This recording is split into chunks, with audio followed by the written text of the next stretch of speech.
Spirit, hide me in your presence, your glory over me. I belong in your presence. I'm not alone, always with you. Even though I walk through the valley of death, beneath I pass through the midst of storm, I can do all things through Jesus Christ, my Lord. So Lord, fall down on me, fill me the fullness of your Spirit, hide me in your presence, let your glory go over me. So Lord, fall down on me, fill me with the fullness of your Spirit, hide me in your presence, let your glory cover me. Let your glory cover me. Let your glory cover me.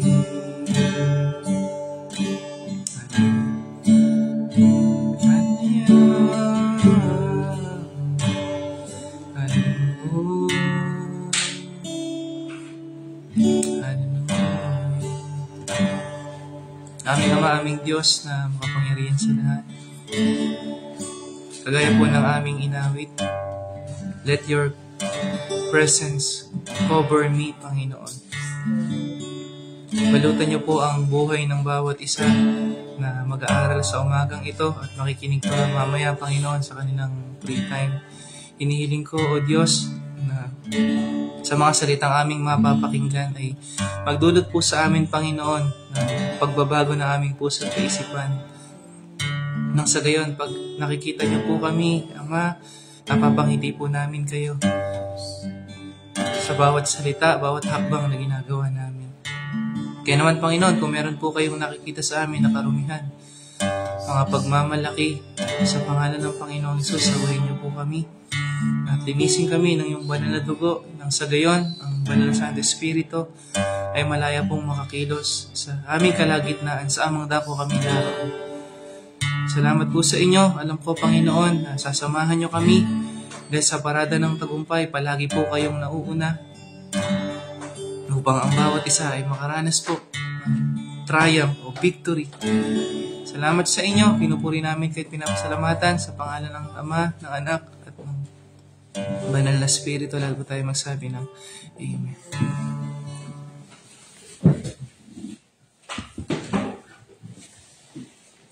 Ang gawain po ay nagmumula po dito sa Door of Faith Chunan, dito po sa Taiwan, sa Miaoli, sa pangunguna po ng aming tagapanguna sa kabuuan, Pastora Neverisa Masaredo. Sige po, tayo po ay mag-aaral ng salita ng Diyos.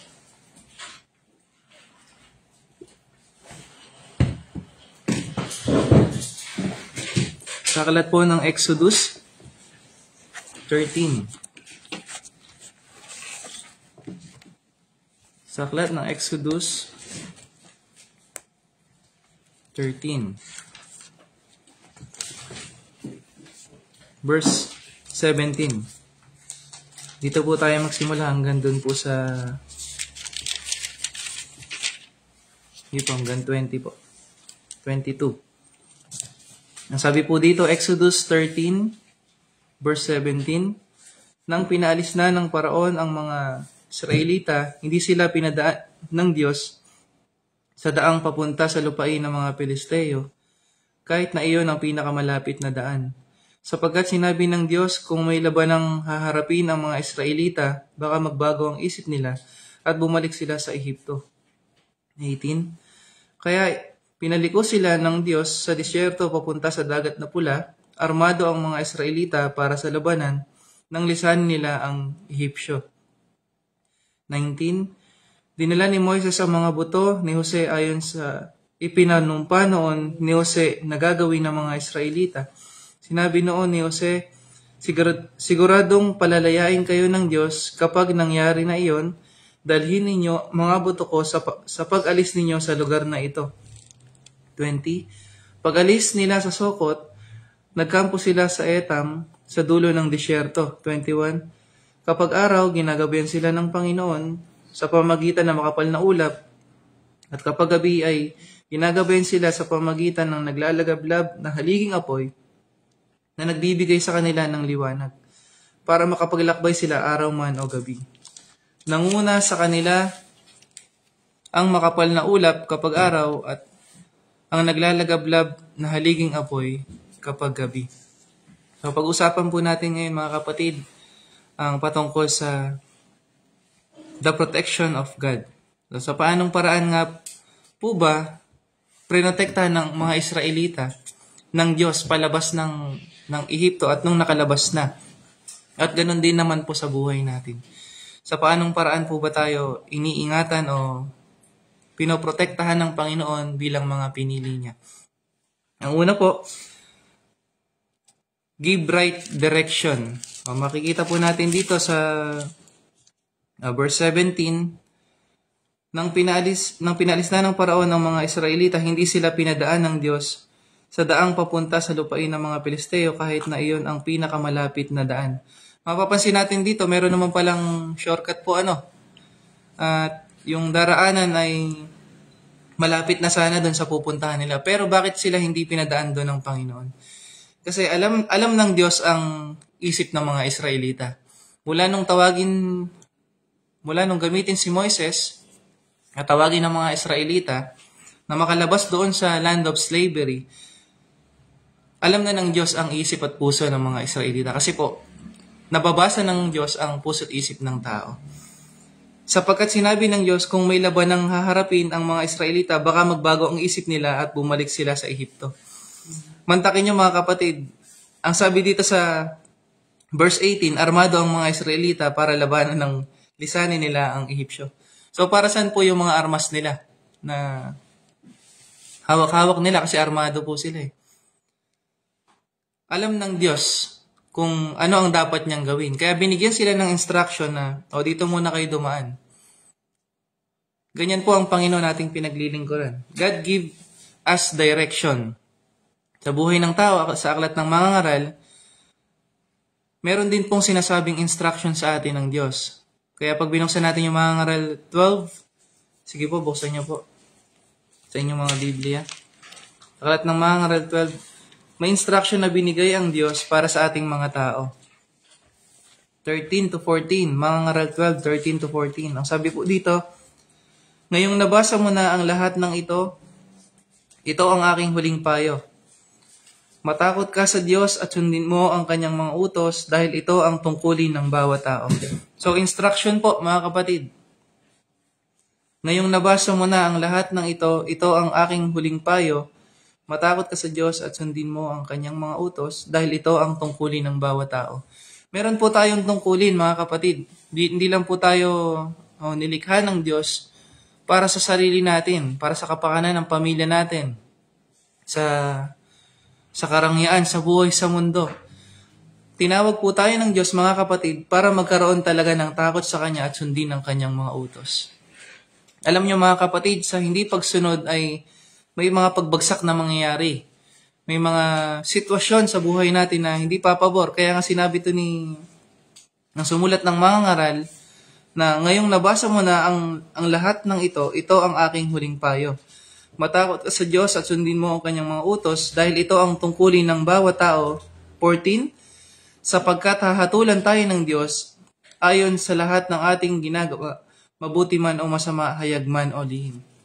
So, ang Diyos po ang sa banda-bandang huli, kahit na meron tayong sariling desisyon, sinasabi ng maraming tao, me, myself, my will.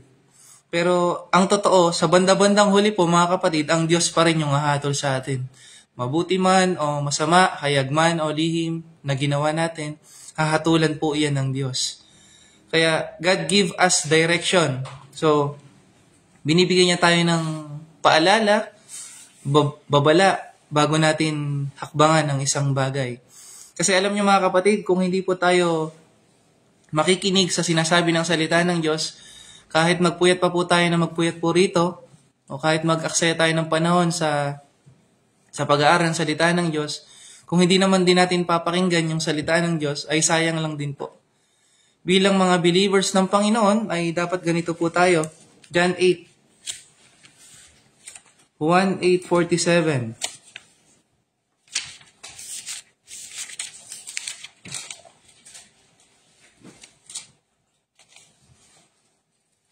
Ang mga anak ng Diyos ay nakikinig sa salita ng Diyos. Ngunit hindi kayo mga anak ng Diyos, kaya hindi kayo nakikinig. Alam niyo ba mga kapatid, ang nakatitle head po dito, ang katotohanang nagpapalaya sa tao. Sa paanong paraan po ba malalaman na tayo po ay mga anak ng Diyos? Ang sabi diyan, kung tayo po ay nakikinig sa salita ng Diyos. Sa mga oras na ito mga kapatid, tayo po ay nakikinig ng salita ng Diyos. At kung hindi rin naman natin ilalagay sa ating puso't kaisipan, ang salita ng Diyos ay sayang lang din. Kasi banda-banda dun sa baba, ang sabi, ngunit hindi kayo mga anak ng Diyos, kaya hindi kayo nakikinig. So pagpapakita po na tayo po ay mga anak ng Diyos, kung tayo po ay nakikinig. Nakikinig po ba tayo? May mga pagkakataon po siguro na pag nautusan po tayo ay parang ang bigat, ang hirap, lalo pag hindi po pabor. Ang gusto nating paghayo dapat doon sa SM, malamig. Dito po sa Taiwan, sobrang lamig na ngayon. Kaya kahit saan po humayo, malamig talaga. Minsan may mga tagapanguna tayo na nauutusan tayo na ganito yung gagawin at hindi pumapabor sa atin. Ang hirap sumunod. Pero alam niyo mga kapatid, sa pakikinig po natin sa ating mga tagapanguna, ang Diyos lang din po yung kinakausap nila. Sila din po ay lumalapit sa Panginoon. Kaya dapat po ay sumunod tayo at pakinig tayo sa kanila, sa kanilang mga payo. Dahil alam po natin na kung sino man ang nakikinig sa salita ng Diyos ay anak ng Diyos. Malinaw po? Okay, pangalawa. Give light in times of darkness. Sa Exodus 13:21, makikita po natin dito, kapag araw, ginagabayan sila ng Panginoon sa pamamagitan ng makapal na ulap. At kapag gabi ay ginagabayan sila sa pamamagitan ng naglalagablab na haliging apoy na nagbibigay sa kanila ng liwanag para makapaglakbay sila araw man o gabi. Sis lang po.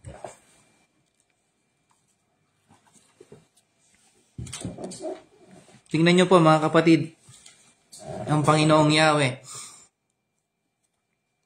Kapag araw, ginagabayan sila ng Panginoon sa pamagitan ng makapal na ulap, at kapag gabi ay ginagabayan sila sa pamagitan ng naglalagablab na haliging apoy na nagbibigay sa kanila ng liwanag para makapaglakbay sila araw man o gabi. Makikita po natin dito mga kapatid na ang mga Israelita ay patuloy pa rin talagang makakalakbay. Kahit sobrang tagal nung naging paglalakbay nila, 40 years kung di ako nagkamali, na sana'y 40 days lang papunta dun sa Canaan, sa Promised Land, meron pa rin silang liwanag na ipinagkaloob ang Panginoon bilang protection po sa kanila. At hindi po basta-basta ito mga kapatid dahil nasa ilang po ang mga Israelita. Kaya the protection of God, in times of darkness, there is light mga kapatid. Kagaya din sa atin, God give us light after we accept Jesus Christ as our Lord and Savior. Naniniwala po ba kayo doon? Tayo po dati ay madalas ang ginagawa natin, literally, ang ginagawa talaga natin, yung mga bagay na nagpapasaya sa atin. na kahit na may mga napapahamak na ibang tao dahil sa kagagawan din natin. Pero nung tayo po ay na kay Kristo na, naunawaan na natin yung mga bagay na ginagawa natin na mali po pala. Na hindi po pala ito mabuti sa paningin ng Diyos. Kaya tayo bilang mga believers ng Panginoon ay wise na po tayo, may wisdom na tayo. Meron na po tayong karunungan na mula sa Diyos na nagdudulot sa atin ng panibagong pag-asa o ng liwanag para din po sa ibang tao.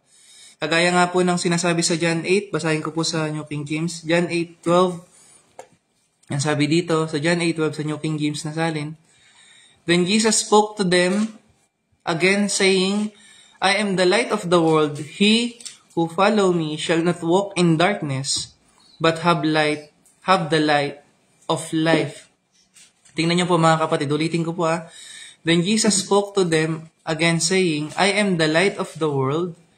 He who follows me shall not walk in darkness, but have a light of life. Dati po, meron po tayong talokbong na tinatawag sa ating kaisipan, sa ating paningin. Spiritual po mga kapatid. Hindi natin maunawaan ng mga bagay na spiritual dahil makamundo po tayo. Pero nung lumapit po tayo sa Panginoong Hesus, 2 Corinthians 3:16, 17, 18, ang Banal na Santo Espiritu ang nag-alis nung talokbong na iyon. Na siyang nagbigay sa atin ng liwanag para pumaunawaan natin yung mga bagay dito sa mundo. Kaya ang nagagawa na po natin na dating masama ay mabuti na po. Good works po ba yun? Hindi po. Bunga po yun ng pagkaligtas natin. Nung tayo po ay nanampalataya sa Panginoong Hesus, meron po itong ibinunga sa atin. Meron po tayong paghakbang na ginagawa na alam natin na ang tumutulong sa atin yung Holy Spirit. Kasi hindi po natin magagawa yung bagay na mabuti kung hindi po dahil sa Banal na Santo Espiritu. Yes, meron po mga tao na pinanganak na ng mabuti. Pero, karaniwan pa rin nag-iintay ng kapalit. Pero tayo po kasi na believers na ng Panginoong Hesus, kahit gumawa po tayo ng mabuti, hindi na po tayo nag-aantay ng kapalit. Dahil ang Diyos na ating pinaglilingkuran ay Diyos po ng liwanag. Gusto po nating ma-share sa iba na sino mang na kay Kristo ay hindi na po lalakad sa kadiliman. Kagaya po ng sinasabi ng verse, I am the light of the world. He who follows me shall not walk in darkness, but have the light of life. Paano po yun, Brother Jerome?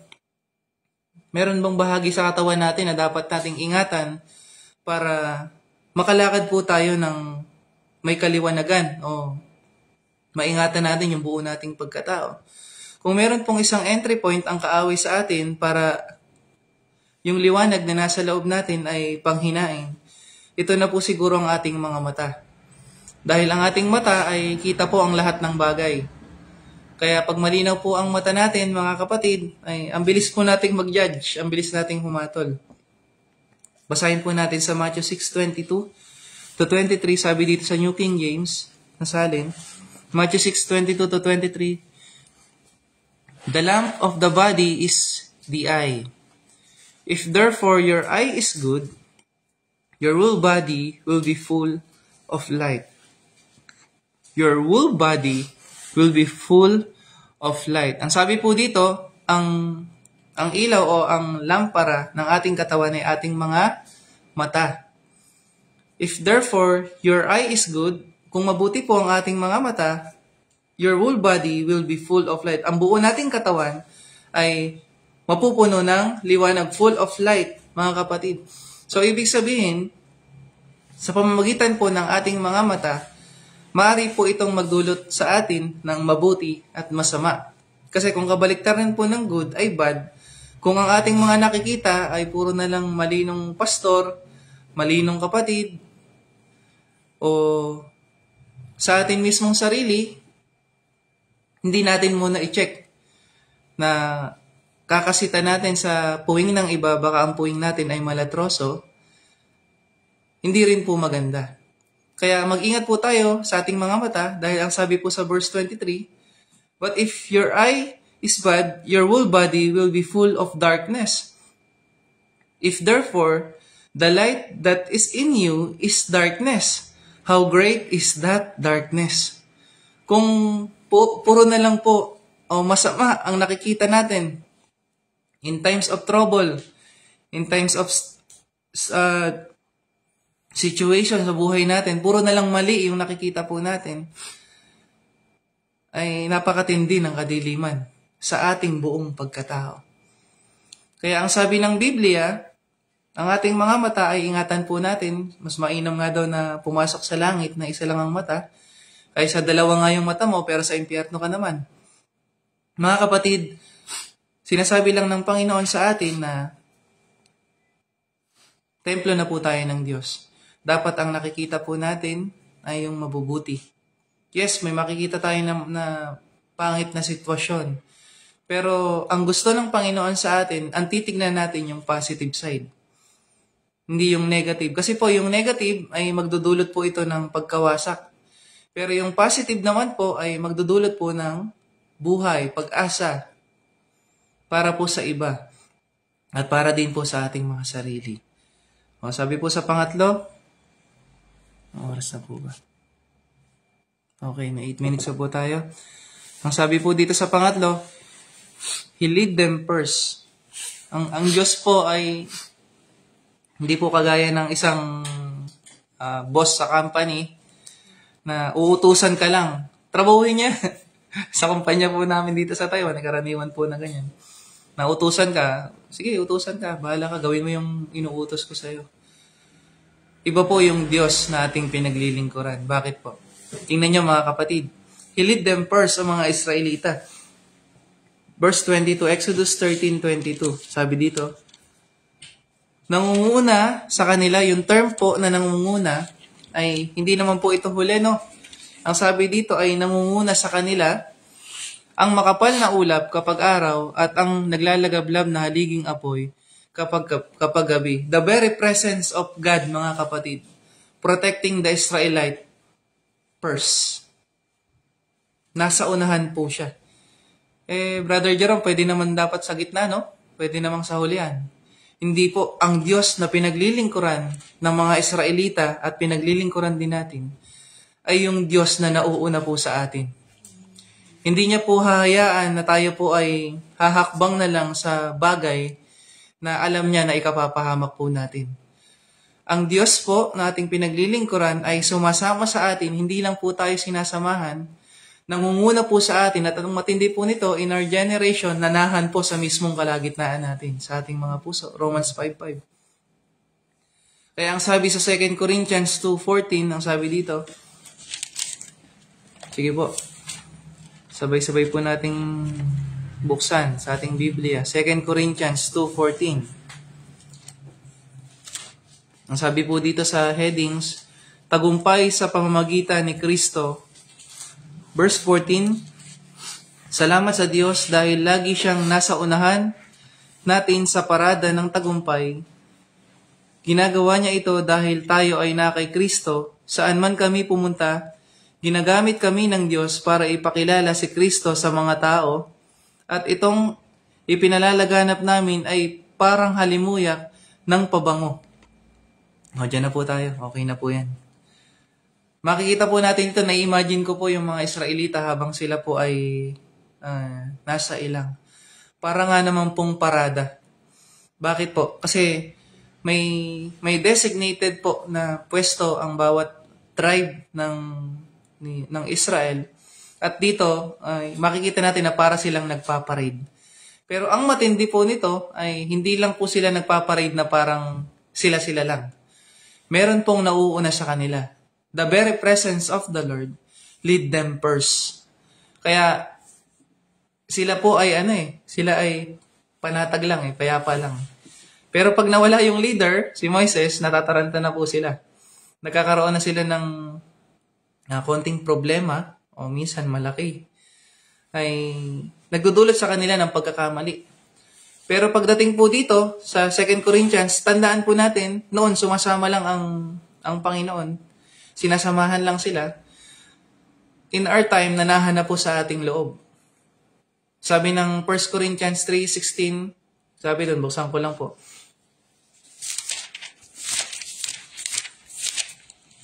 Ang sabi dito, Hindi nyo ba alam na kayo'y templo ng Diyos at ang Espiritu ng Diyos ay naninirahan sa inyo? Sige, patuloy ko na po ang 17. Ang sino mang wawasak sa templo ng Diyos ay parurusahan niya dahil banal ang templo ng Diyos at ang templong iyon ay walang iba kundi kayo. In our time, mga kapatid, nasa loob na po natin ang Diyos. Ang banal na Santo Espiritu ay nanahan po sa ating kalagitnaan. So, sino man daw pong wawasak sa templo ng Diyos ay parurusahan. Tingnan niyo po mga kapatid. Ano po ang ginagawa natin sa templo ng Diyos? Ang mga Israelita, nauuna ang Diyos sa kanila. Nauuna ang Panginoon sa kanila habang sila ay nasa ilang papunta dun sa Promised Land sa Canaan. Tayo po mga kapatid, nananahan sa atin ang Banal Santo Espiritu. Kamusta po kaya ang Holy Spirit sa ating mga katawan, sa ating loob? Minsan po ba nakakamusta po natin? Mabuti pa po ba yung ginagawa ko sa iyo? Natatanong po ba natin ng Holy Spirit? Napapangiti pa ba kita dyan sa loob? Nawa mga kapatid, sa huling panahon na ito ay hindi po tayo yung klase ng Kristiyano na the more we take the Holy Spirit. Dapat tayo po yung mga Kristiyano na the more we surrender to the Holy Spirit. Kasi po mga kapatid, the more we surrender to the Holy Spirit, the more po na magpapakilala po ang Panginoong Hesus sa atin. Hindi po sa pamamagitan ng talino ng isang tao, ng runong niya, mataas na pinag-aralan, para makilala ang Panginoong Hesus. Malibang siya'y samahan ng Banal na Santo Espiritu, hindi po niya lubusang makikilala si Jesus. At ano po ang maaasahan natin? Basahin ko lang po sa salin ng English, yung verse po ng 2 Corinthians 2:14. Sabi po sa New King James na salin, "Now, thanks be to God who always lead us in triumph." Pag sinabi pong triumph, pagtatagumpay, in Christ, and through us, diffuses. Pagka sinabi yung diffuses, nagkakalat naman po, the fragrance o halimuyak of His knowledge in every place. So mga kapatid, ang Panginoon ay nililid po tayo. Hindi lang po nililid tayo sa tagumpay, kundi para ilid din tayo na maibahagi po yung halimuyak. Ano po yung halimuyak na yun? Yung halimuyak ng kaligtasan para sa maraming tao. Marami pa pong taong hindi nakakilala sa Panginoong Hesus. Marami pa po yung walang relasyon sa Kanya. Hindi po dahil nasa simbahan ay masabi ng may relasyon sa Panginoon. Ang totoo mga kapatid, ang Diyos na sumasama sa atin, siya ang magtutulak sa atin po para tayo po ay makapagpatuloy ng may kabanalan. Kaya kung ang nagagawa po natin ay baliktad, ang kinakalat po natin ay yung mga mali, at ang nakikita natin ay mali, ay check our heart. Check po natin yung ating mga pananampalataya kung nakatuon ba ito sa Panginoong Hesus.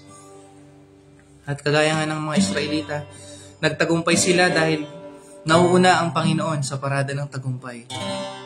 We receive victory not because we are a good person or we have skills. We have victory because of the Lord Jesus Christ, victorious sacrifice at the cross. To all the people who will not accept Jesus Christ as Lord and Savior, to all the people who will accept Jesus Christ as Lord and Savior, they will receive protection to all the works of the enemy. Because anyone who is in Christ is now more than conqueror. Ulitin ko lang po. Because anyone who is in Christ is now more than conqueror. Hallelujah. Salamat po sa Panginoon sa umagang ito. At ang Diyos na po yung patuloy na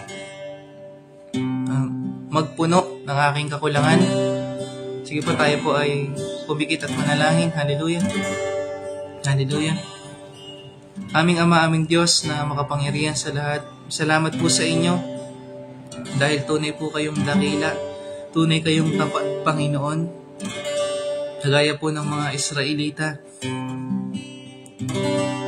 binibigyan niyo po sila, O Diyos, direksyon sa paglabas nila dun sa land of slavery.